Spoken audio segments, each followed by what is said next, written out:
நெல்லை மாவட்ட ஆட்சியர் அலுவலகத்தில் முதியோர் உதவித்தொகை கேட்டு வெயிலில் நடக்க முடியாமல் மனு அளிக்க வந்த மூதாட்டிக்கு உதவிய காவல்துறை அதிகாரிகளுக்கு மாநில மனித உரிமை ஆணையம் நேரில் அழைத்து பாராட்டு தெரிவித்தனர். நெல்லை மாவட்ட ஆட்சியர் அலுவலகத்தில் பேச்சியம்மாள் என்ற மூதாட்டி குறைதீர் நாள் கூட்டத்தில் தனது மகள் மற்றும் அண்டை வீட்டுக்காரருடன் மனு அளிக்க வந்தார்.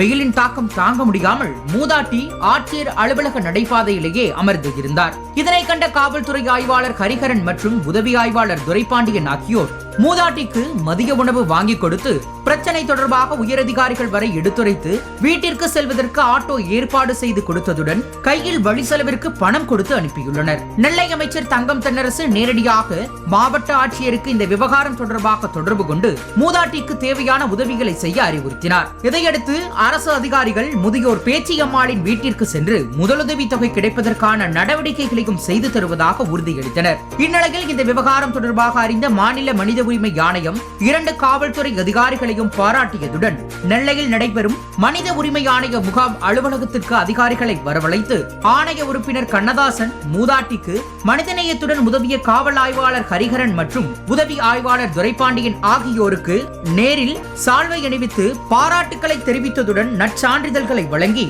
வாழ்த்துக்களை தெரிவித்தார்.